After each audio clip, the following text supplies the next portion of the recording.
Committee will come to order. Today's hearing constitutes the committee's ongoing oversight of the Department of Justice's investigation into the IRS inappropriate treatment of conservative groups applying for tax-exempt status. On May 10, 2013, Lois Lerner apologized for the IRS's targeting of Tea Party groups while answering a planted question at some obscure Friday morning tax law panel. She said, and I quote, "They use names like Tea Party or Patriots, and they selected cases simply because the applications had those names in the title. That was wrong, that was absolutely incorrect, insensitive, and inappropriate." Immediately after Lerner's apology, the President and the Attorney General vowed to get to the bottom of the targeting. Attorney General Holder called it, quote, "outrageous and unacceptable." And the President said his administration would not tolerate this behavior in any agency. 1 month later, I asked then FBI Director Mueller a couple basic questions. I said, who's the lead agent? How many agents have you assigned to the case? And have you interviewed any of the victims? His answers were, I don't know, I don't know, I don't know. Not exactly inspiring a lot of confidence in the quality of this investigation 1 month after the President and the Attorney General had made the statements that they made. We sent letters to the FBI and the DOJ seeking information about the investigation. At every turn, they refused to cooperate. There is new information raising concerns about the integrity of the administration's investigation. Department of Justice Attorney Barbara Bosserman is leading the investigation. Publicly available records show that Ms. Bosserman contributed almost $7,000 to President Obama's political campaigns and the Democratic National Committee over the last few years. Last month, anonymous sources in the Justice Department leaked information to the Wall Street Journal that no criminal charges would be filed in the IRS matter, despite the fact that many victims of the targeting had not yet been interviewed. And shortly thereafter, on national television, the President declared that there was, quote, "not a smidgen of corruption in the IRS targeting." I don't know how the President can make this claim, because the Department of Justice has told me and lots of other members that it cannot discuss an ongoing investigation. Earlier this month, the committee heard from victims Catherine Engelbrecht and Becky Gerritsen, who testified that they had not been interviewed. Jay Sekulow testified not one of his 41 clients had been interviewed. He also testified under oath that Ms. Bosserman was the highest-ranking Department of Justice official he had spoken with about the investigation. Just imagine how this looks to the American people. The President says there's not a smidgen of corruption. The administration leaks that it will not file charges, and yet witnesses have not been interviewed, and a substantial contributor to the President is leading the investigation. Again, doesn't inspire much confidence that this is a true investigation. There are still serious questions that need to be answered. Our witnesses this afternoon come with years of experience, either working in the Department of Justice or advising the President on governmental ethics. Through their testimony, I hope we may understand the dangers of perceptions of bias and politicized leaks and how the administration can work to restore public faith in this critical investigation. The American people are rightly outraged. They deserve the truth, and that's what we're going to get to today. And with that, I would yield to the ranking member for his opening statement. And I thank you, Mr. Chairman. Today marks the second hearing that this subcommittee has held in a span of 3 weeks about the IRS. In less than 24 hours from now, it will be convening yet another hearing on this very same matter. Thus far, the Oversight and Government Reform Panel has interviewed no fewer than 38 IRS and Treasury Department employees and has received more than 385,000 pages of documents to review in this matter. Responding to congressional investigations in this matter has now cost American taxpayers at least $14 million so far, and still counting. And none of the evidence uncovered so far shows any political motivation or any White House involvement, which is exactly the same thing that Inspector General of the Treasury Russell George told us in this room many months ago, that he found no evidence of a political animus either. The Department of Justice and the FBI are conducting their own independent investigation to determine if there was any crime committed by anybody at the IRS They do not rely on our investigative findings, and they will reach their own conclusions. Today's hearing is about allegations that there is some political bias in the Department of Justice's investigation. Republicans have criticized the Department for failing to discuss the details of its ongoing criminal investigation, and that this is somehow a cover-up for the political bias that they're alleging. As the majority knows well, the Department of Justice has a long-standing practice, to which I have alluded many times from this side of the dais, of not disclosing information about ongoing criminal investigations. It's a practice that Americans are familiar with. When the county sheriff at home is involved in an investigation and is interviewed on television, he or she always says, "I can't comment on an ongoing investigation," and Americans understand that and they're comfortable with it. The Justice Department handles it the same way, and this is a practice spanning Democratic and Republican administrations in a long-standing practice of not commenting. That's why none of the witnesses testifying today have any direct knowledge about the investigation, and including who in the Department is actually leading that investigation, what they found, and when they will conclude.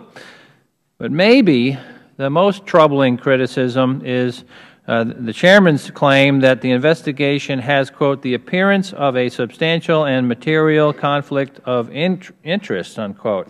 And the basis for the Chairman's claim is that a career prosecutor who is one of at least 13 DOJ and FBI employees involved in the investigation exercised her constitutional right to participate in the democratic process and made political donations.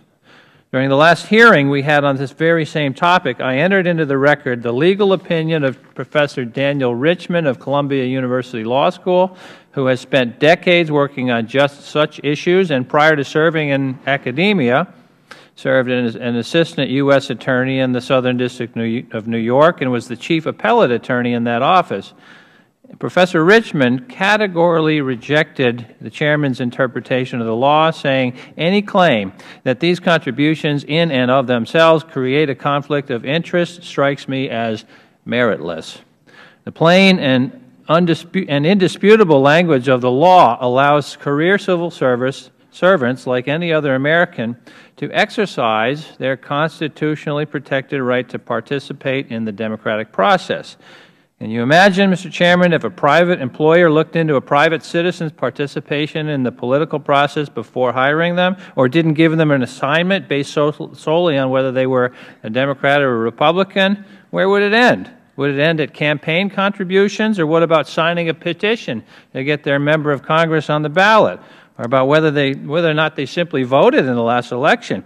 In fact, what's even more interesting is that this is the exact same thing that some of the groups applying for their C4 status at the heart of this matter are complaining about, that they are being scrutinized excessively because of their political stances and their involvement in the political process. So let me make this final point clear. If the Justice Department were to adopt the Republican position here and start screening career Federal prosecutors for their participation in the democratic process before assigning them cases, it would not only be illegal, it would be unconstitutional and downright un-American. I yield back, Mr. Chairman. I would just remind the ranking member, no one's talking about Ms. Bosserman not keeping her job. No one's ever questioned the character and the professionalism of Ms.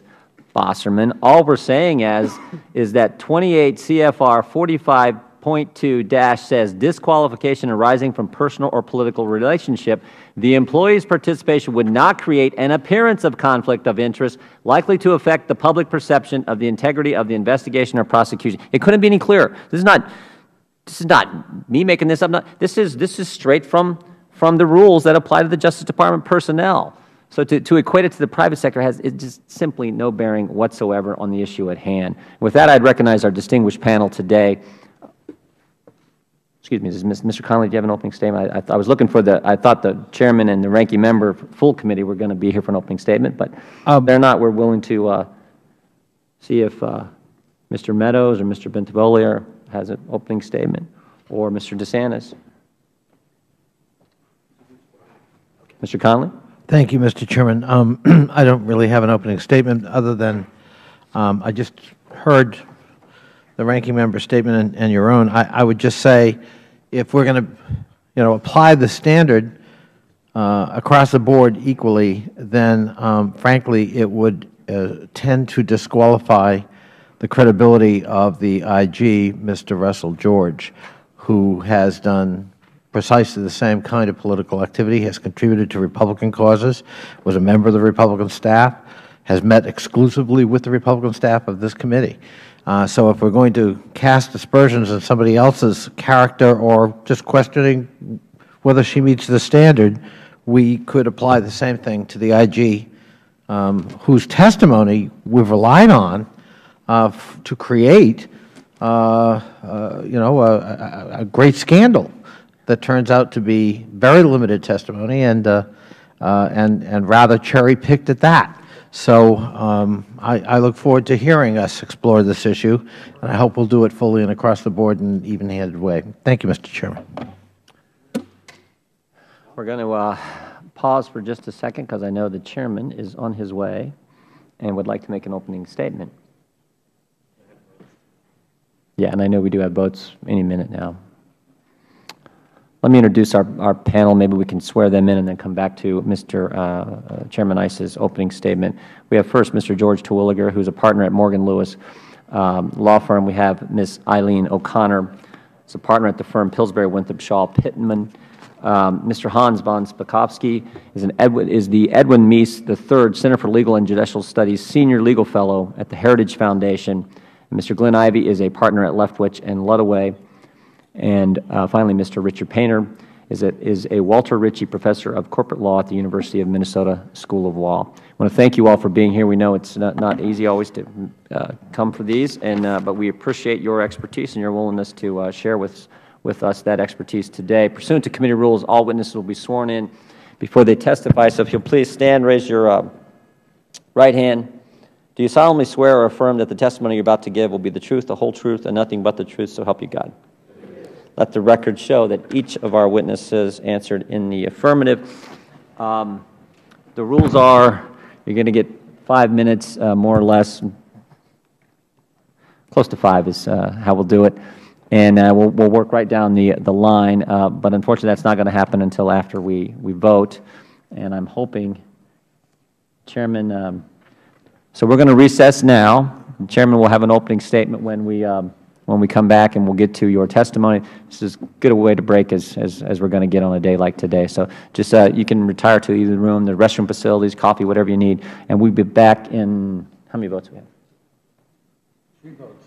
2 or 3? 3? 3. So 45 minutes, 30 to 45 minutes is what it's going to take. So thank you very much, and we stand in recess.